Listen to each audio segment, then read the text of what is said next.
ছাগলে কিনা খায় আর তিনি কিনা বলেন, ফলে তার কথার প্রতিক্রিয়া দিয়ে আমি সময় নষ্ট করবো না। আমার রুচিতে বাদ। শুধু ফাঁসি নয়, কেউ কেউ অধৈর্য হয়ে বলেছে এনকাউন্টার করতে হবে, ফাঁসি টাসি নয়। ফলে জানেন, রাজ্যের মানুষ জানেন যে হচ্ছে যে কে চেয়েছিলেন ফাঁসি, কে চেয়েছিলেন এনকাউন্টার। তথ্য প্রমাণ লোপাট হয়েছে, একে ধরা হয়েছে সাক্ষ্য, একটা গুরুত্বপূর্ণ সাক্ষী। ফলে হচ্ছে যে তাকেও যদি নিকেশ করা যায়, ফাঁসিতে লটকে ফেলা যায়, তাহলে আসল অপরাধীরা আর কোনোদিনও ধরা পড়বে না। এই সঞ্জয়ের সাক্ষ্য অত্যন্ত গুরুত্বপূর্ণ হবে। তাই জেলের ভিতরে হলেও তার বেঁচে থাকাটা অত্যন্ত জরুরি। কিন্তু যারা প্রথম দিন থেকে তথ্য প্রমাণ লোপাট করেছে, প্রকৃত অপরাধীদের আড়াল করার চেষ্টা করেছে, তাদের কাছে সঞ্জয়ের বেঁচে থাকাটা থ্রেট। সেই জন্য তারা ফাঁসিতে লটকে নিকেশ করে দিতে চাইছে। তাদের ঘুম হবে না তো, তাদের তথ্য প্রমাণ লোপাট হয়েছে, কিন্তু একজন তো সাক্ষী রয়ে গেছে জেলের ভিতরেও। যদি সে বেঁচে থাকে তাহলে হচ্ছে তারা ঘুমোতে পারবে না শান্তিতে, কারণ হচ্ছে তার বেঁচে থাকাটা ওদের কাছে থ্রেট। সাধারণ অপরাধী হলে কালকেই ঘাট ধরে জেলে ঢুকিয়ে দিত। অবশ্যই প্রভাবশালী, যাদের কাঁড়ি কাঁড়ি টাকা থাকে খাটের তলায়, যে টাকা নিয়ে অভিষেক গুপ্তা গিয়ে হচ্ছে যে নির্যাতিতার মায়ের হাতে তুলে দিতে যান, যাদেরকে আড়াল করার জন্য ছবি ক্রপ করে ফিঙ্গারপ্রিন্ট এক্সপার্ট বলে চালাতে হয় ডিসি সেন্ট্রাল ইন্দিরা মুখার্জিকে।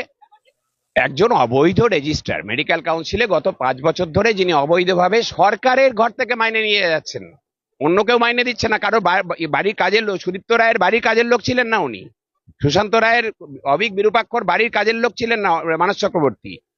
পশ্চিমবঙ্গ সরকার পয়সা দিচ্ছেন, আমার আপনার করের টাকা 5 বছর ধরে দিয়ে গেছেন এই লোকটাকে। অবৈধ লোকটা, মানে হচ্ছে যে অবৈধ হচ্ছে, তার পদে নিয়োগটাই অবৈধ, তার এক্সটেনশন ইত্যাদি কোনো কাগজ নেই, সরকারের কোনো অ্যাপ্রুভ্যাল নেই, অথচ সরকারের টাকা নিয়ে গেছে। নির্যাতিতার পরিবারকে আক্রমণ, রাজনৈতিক আক্রমণ এই মুহূর্তে দাঁড়িয়ে, কারণ কেন তারা নাকি ভোটে দাঁড়াবে, তারা কোথাও উপনির্বাচনে আসন খুঁজছেন, আর দাঁড়ালেও তারা হারবে। আমার সঙ্গে রয়েছেন সুবর্ণ গোস্বামী ডক্টর, কথা বলবো স্যারের সঙ্গে। স্যার, দীর্ঘ আন্দোলন করছেন এই আরজি কর নিয়ে। বলছি, নির্যাতিতার পরিবারকে, আপনাদেরকে তো এতদিন যা খুশি শুনতে হয়েছে সেটা আপনারা গায়ে সয়ে নিয়েছেন, এবার নির্যাতিতার পরিবারকে আক্রমণ হচ্ছে। নির্যাতিতার পরিবারকে কারা আক্রমণ করছে? আক্রমণ করছে যাদের আমরা অন ক্যামেরা কাউকে স্যান্ডো গেঞ্জি পরে ঘুষ খেতে দেখেছি, কাউকে লুঙ্গি পরে ঘুষ খেতে দেখেছি, কাউ জেল খাটতে দেখেছি, প্যানিক অ্যাটাক হয়ে হাসপাতালে ভর্তি হতে দেখেছি জেলের ভয়ে, উডবার্ন ওয়ার্ডে। তারা যেহেতু বেআইনি এত অর্থ রোজগার করেছেন এবং অর্থ দিয়েই সবকিছু কেনাকাটা করেন, ওনারা মনে করেন অর্থ দিয়ে সবকিছু ক্রয়যোগ্য। কিন্তু যখন দেখছেন কিছু মানুষের আত্মসম্মান, কিছু মানুষের শির দ্বারা যেটা অর্থ দিয়ে ক্রয়যোগ্য হচ্ছে না, ওনাদের মাথা আর কাজ করছে না। ওনারা ভাবছেন এইটা কি হলো, আমাদের যে এতদিন ধরে শিখে এসেছিলাম, আমাদের যে স্কুল, সেখানে যে শেখানো হয়েছে যে অর্থ দিয়ে সব কেনা যায়, খাটের তলায় টাকা রাখো সেই দিয়ে সব কেনা যায়, সেটা যখন হচ্ছে না, ওদের হিসেব সব গুলিয়ে যাচ্ছে, তাই তারা এই রকমের কথাবার্তা বলছেন। নির্যাতিতার পরিবার সম্পর্কে নানান কথা বলছেন, আমাদের সব আন্দোলনকারীদের সম্পর্কে নানান রকম কথা বলছেন। নাকি নির্যাতিতার মা বাবা সঞ্জয়কে বাঁচিয়ে রাখার জন্য ফলের রস এবং কম্বল নিয়ে যাবেন? প্রিজন ম্যানের বাজনা শুনতে আমার বেশ ভালোই লাগতো।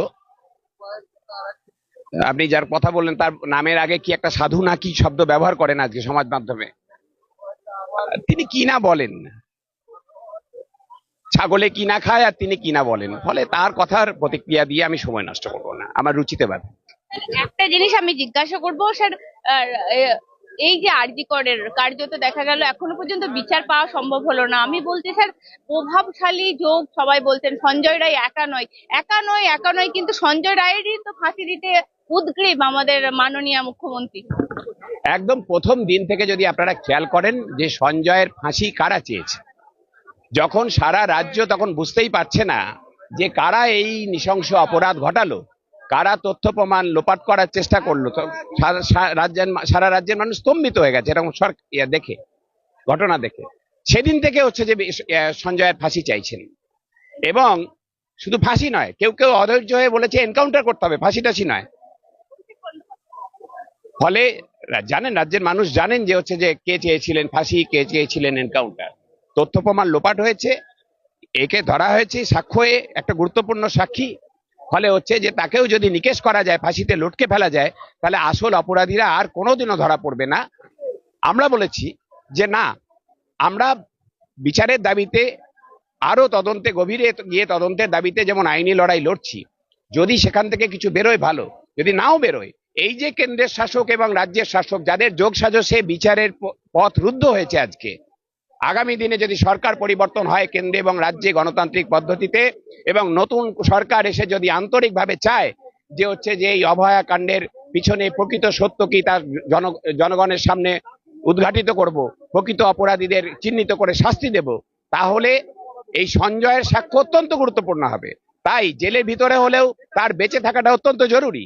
কিন্তু যারা প্রথম দিন থেকে তথ্য প্রমাণ লোপাট করেছে, প্রকৃত অপরাধীদের আড়াল করার চেষ্টা করেছে, তাদের কাছে সঞ্জয়ের বেঁচে থাকাটা থ্রেট। সেই জন্য তারা ফাঁসিতে লটকে নিকেশ করে দিতে চাইছে।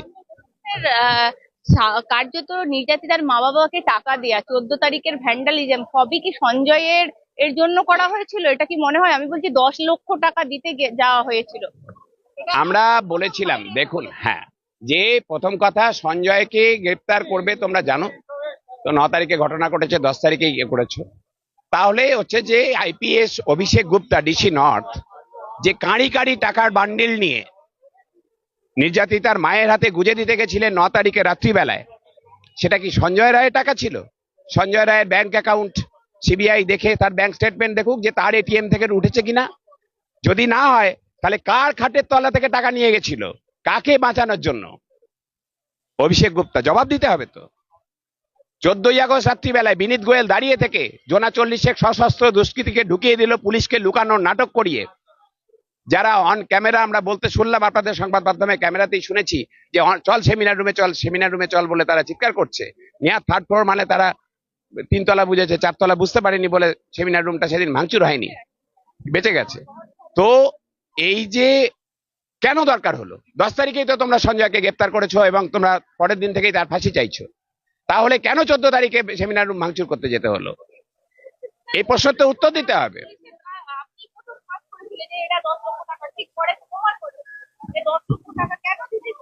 সেটাই তো কথা, যে কাকে বাঁচাতে, আমরা তো সেটাই বলছি যে সঞ্জয়ের ব্যাংক অ্যাকাউন্ট দেখা হোক, সঞ্জয় দিয়েছিল কিনা, সঞ্জয়ের হচ্ছে এটিএম থেকে তুলেছিল কিনা ওই টাকা। সঞ্জয়ের যদি ব্যাংক অ্যাকাউন্ট স্টেটমেন্টে যদি দেখা যায় যে না ওই টাকা ওঠেনি, তাহলে হচ্ছে অন্য কোনো অপরাধী দিয়ে পাঠিয়েছিল। নিশ্চয়ই অভিষেক গুপ্তা তার মাইনের টাকা থেকে দিতে যায়নি। তাহলে কার খাটের তলা থেকে টাকাটা গেছিল, কাকে বাঁচানোর জন্য? এই প্রশ্নের উত্তর তো দিতেই হবে। মহিলার ডিএনএ পাওয়া যাচ্ছে অল্প পরিমাণে, পরিষ্কার লেখা জাজমেন্টের কপিতে। আমি বলছি কে এই মহিলা, তারও তো এখনো পর্যন্ত ডিএনএ টেস্ট হলো না। এই নির্যাতিতার মা বাবা আমাদের ক্যামেরার সামনে বলেছে ভ্যানিলা কৃষ্ণার নামে তিনি নাকি ওই খুন হওয়ার পরেই 2 মাস ছুটিতে চলে গিয়েছিলেন, তার ডিএনএ অন্তত দেখা যেতে পারত। আমরা তো বারবারই বলেছি, কলকাতা পুলিশ ধামাচাপা দিয়েছে। কলকাতা পুলিশ বরং তথ্য প্রমাণ লোপাটে সাহায্য করেছে অপরাধীদের, আর সিবিআই এসে কলকাতা পুলিশের তদন্তের নামে করা যে নাটক, তাতেই শিলমোহর দিয়েছে। সিবিআই কে চালায় হচ্ছে কেন্দ্রের শাসক দল, আর কলকাতা পুলিশকে চালায় রাজ্যের শাসক দল। এই রাজ্যের শাসক এবং কেন্দ্রের শাসকের যে গোপন বোঝাপড়া, যাকে সোজা সাধারণ মানুষ সেটিং বলেন, এই গোপন বোঝাপড়া যতদিন থাকবে, কেন্দ্রে এই শাসক দল যতদিন ক্ষমতায় থাকবে, রাজ্যে এই শাসক দল যতদিন ক্ষমতায় থাকবে, ততদিন এই বিচার পাবো কিনা আমার সন্দেহ আছে। পাহুজা আয়ো, তারপর থেকে দিল্লি যাওয়ার পর থেকে একবারও এলো না, তদন্ত করলো না। কলকাতা পুলিশের তদন্তে চেন বাই চেন এস্টাবলিশ করেছে। দেখুন, সীমা পাহুজা দিল্লিতে গেলেন না লন্ডনে গেলেন, সেটা তো তিনি নিজে ঠিক করেন না। প্রধানমন্ত্রীর দপ্তর নিয়ন্ত্রণ করেন সিবিআই কে। তার কোন অফিসার কোথায় ডিউটি করবেন, কোথায় থাকবেন, প্রধানমন্ত্রীর দপ্তর ঠিক করেন। তাহলে এর উত্তর তো প্রধানমন্ত্রীকে দিতে হবে, স্বরাষ্ট্রমন্ত্রীকে দিতে হবে। সীমা পাহুজা কোথায় গেলেন তার উত্তর প্রধানমন্ত্রীকে দিতে হবে এবং কেন্দ্রের স্বরাষ্ট্রমন্ত্রীকে দিতে হবে। সীমা পাহুজার কাছে আমরা যাবো। সীমা পাহুজা একজন সরকারি কর্মচারী আমারই মতো, কিন্তু সীমা পাহুজা কোথায় গেলেন তার উত্তর প্রধানমন্ত্রীকে দিতে হবে, দেশের শাসক দলকে, কেন্দ্রের শাসক দলকে দিতে হবে। আরেকটা জিনিসের আমি আপনাকে জানতে চাইবো, বলতে সেদিন রাতে যারা 4 জন খাবার খেয়েছিল তাদেরও সাক্ষ্যতে রীতিমতো ফারাক রয়েছে, দেখা যাচ্ছে অনেকটাই ফারাক বিস্তার। কখন খাবার খেয়েছিল সেই টাইমিংটাও ফারাক। বলতে কেন এরকম? মানে আমি বলছি যদি পেছনে কেউ থাকে তাদেরকে এত আড়াল করার চেষ্টা কেন? তারা কি প্রভাবশালীর কেউ হয়? দেখুন, এ তো প্রভাবশালী তো অবশ্যই, কোনো প্রশ্নের উত্তরই তো মিলছে না। মানে এই ঘটনার যদি পুনর্নির্মাণ করতে বলা হয়, সিবিআই, কলকাতা পুলিশ কেউ করতে পারবে না। 54 দফার প্রশ্ন আমরা তুলেছি, অভয়ের পরিবার তুলেছে, আমরা অভয়ের বৃহত্তর পরিবার তুলেছি, যেটা নিয়ে হাইকোর্ট এবং সুপ্রিম কোর্টে করা হয়েছে। আবার ফ্রেশ আবেদন করতে বলা হয়েছিল, সেটাও করা হয়ে গেছে। তো এই যে 54 দফার প্রশ্নের তো উত্তর তো অমীমাংসিত রয়ে গেল। এর অমীমাংসিত কেন থাকবে? সাধারণ অপরাধী হলে কালকেই ঘাট ধরে জেলে ঢুকিয়ে দিত। অবশ্যই প্রভাবশালী, যাদের কাঁড়ি কাঁড়ি টাকা থাকে খাটের তলায়, যে টাকা নিয়ে অভিষেক গুপ্তা গিয়ে হচ্ছে যে নির্যাতিতার মায়ের হাতে তুলে দিতে যান, যাদেরকে আড়াল করার জন্য ছবি ক্রপ করে ফিঙ্গারপ্রিন্ট এক্সপার্ট বলে চালাতে হয় ডিসি সেন্ট্রাল ইন্দিরা মুখার্জিকে। সাধারণ যে বুদ্ধিতে যারা টুকটাক ফেলুদা বা ব্যোমকেশ বক্সির গল্প পড়েন তারাই হ্যাঁ, কিংবা শার্লক হোমস কিংবা আগাথা ক্রিস্টি পড়েন, তারাই হচ্ছে যে বলতে পারবেন যে একটা যদি খুনের ঘটনা ঘটে, ঘটনাটা জায়গাটা কর্ডন অফ করতে হয়, আঙুলের ছাপ ইত্যাদি নিতে হয়, কোনো কিছুই করলো না। না কলকাতা পুলিশ করলো, না হচ্ছে যে সিবিআই এসে কিছু করলো, কেউই করলো না। কেন করলো না? দর্শক, তাদের কে হয়? কেন্দ্রের শাসকের কে হয়, রাজ্যের শাসকের কে হয়? এই প্রশ্ন তো রাজ্যের মানুষ তুলছেন, দেশের মানুষ তুলছেন, সারা বিশ্বের মানুষ তুলছেন। জবাব দিতে হবে রাজ্যের শাসককে, কেন্দ্রের শাসককে। মুখ্যমন্ত্রীর পদত্যাগ চাওয়ার এখতিয়ার নেই, এই কারণ ওনাদের ভোটে মুখ্যমন্ত্রী চেয়ারে বসে নেই, কেন পদত্যাগ চাইবে? ওনাদের কোনো এখতিয়ার নেই। ওনারা কাকে ভোট দিয়েছেন ফিরাদ বাবু জানেন? তার মানে কি প্রতিটা মানুষের ভোট কে কার কোথায় পড়ে, প্রতিটা ভোটে কি আয়না লাগানো থাকে, মানে ক্যামেরা লাগানো থাকেনি? ওনাদের দলের পক্ষ থেকে, আইপ্যাকের পক্ষ থেকে কে কোথায় ভোট দিয়েছে, নির্যাতিতার মা বাবা কাকে ভোট দিয়েছেন উনি জানলেন কি করে? প্রতিটা এইভাবে কি ভোট করান নাকি রাজ্যে? আর এটা উনি জানেন না, রাজনীতির রও বোঝেন না, কোনোদিন দুর্নীতিকেই রাজনীতি বলে জেনে এসছেন শুরু থেকে, তো রাজনীতিটা জানেন না। প্রতিটা নাগরিকের অধিকার আছে হচ্ছে যে আমার এমপি কি করবে, এমএলএ কি করবে, তাদের পদত্যাগ চাওয়া, মন্ত্রীদের পদত্যাগ চাওয়া হচ্ছে যে মৌলিক অধিকার প্রতিটা নাগরিকের, ভোট দিক আর না দিক। আর উনি জানেন যে হচ্ছে যে এই যতজন এই যে আন্দোলনে নেমেছে এর কতজন হচ্ছে যে ওনার দলকে ভোট দিয়েছে, কতজন ভোট দিয়ে এই মুখ্যমন্ত্রীকে চেয়ারে বসিয়েছেন? ওনার কোন হচ্ছে যে যদি জানেন, সেটা কি করে জানেন সেটা আমাদের ব্যাখ্যা দিতে হবে, যে কিভাবে জানলেন ইভিএম এর লোকে ভোট দিল।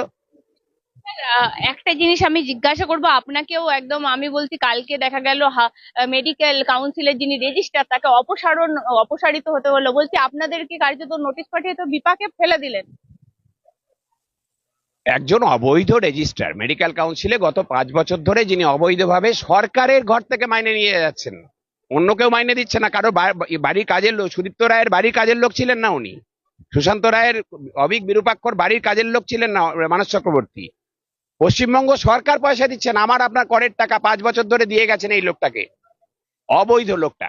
মানে হচ্ছে যে অবৈধ হচ্ছে, তার পদে নিয়োগটাই অবৈধ, তার এক্সটেনশন ইত্যাদি কোনো কাগজ নেই, সরকারের কোনো অ্যাপ্রুভ্যাল নেই, অথচ সরকারের টাকা নিয়ে গেছে। সেই লোক বলছে যে আমাদের কাজে ব্যাঘাত ঘটিয়েছে। আমি বলছি আলবাদ ঘটিয়েছি, আবারও ব্যাঘাত ঘটাবো, কারণ মেডিকেল কাউন্সিলটাকে আপনারা তোলাবাজির কেন্দ্রে পরিণত করেছিলেন। সেই তোলাবাজিতে ব্যাঘাত ঘটানোর যদি হচ্ছে যে জন্য আমাদের যদি জেলেও যেতে হয়, তাও আমরা ব্যাঘাত ঘটিয়ে যাব। তোলাবাজি আপনাদের অবাধে